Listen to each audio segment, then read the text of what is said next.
Vielleicht ist Ihnen schon aufgefallen, dass wir für unsere Kompaktauslage Gamma zwei unterschiedliche Ausgabetische anbieten.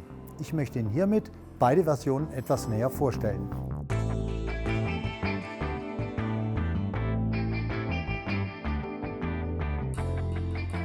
Beginnen wir mit dem Standard-Ausgabetisch, eine Edelstahlplatte, die sich perfekt zur Pufferung von bandrollierten Stapeln eignet. Dabei schieben die hinteren Stapel die vorderen einfach nach vorne und puffern auf dieser 75 cm langen Platte 14 bandrollierte Pakete im DIN-Lang-Format. Dieser Edelstahltisch ist extrem robust und lässt sich bei Bedarf nach oben klappen, beispielsweise wenn man die Auslage von der Falzmaschine zum Stitchliner oder auch zum Sammelhefter transportiert. Auf der anderen Seite haben wir den Tisch mit den Transportbändern, bei dem die Stapel über Transportbänder nach hinten getaktet werden.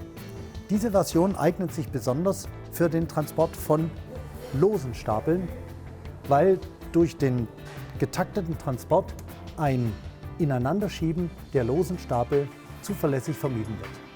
Der Abstand zwischen den Stapeln ist übrigens stufenlos verstellbar, auch während der Produktion. Dieser Tisch ist ebenfalls 75 cm lang. In jeder Maschine ist eine zusätzliche Pufferzone von 65 cm, die allerdings aus Sicherheitsgründen für den Bediener nicht zugänglich sind.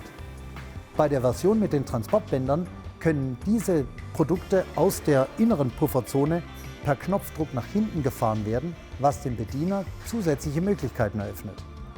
Auch der Tisch mit den Transportbändern kann problemlos nach oben geklappt werden, um die Maschine in engen Produktionsverhältnissen zu verstellen.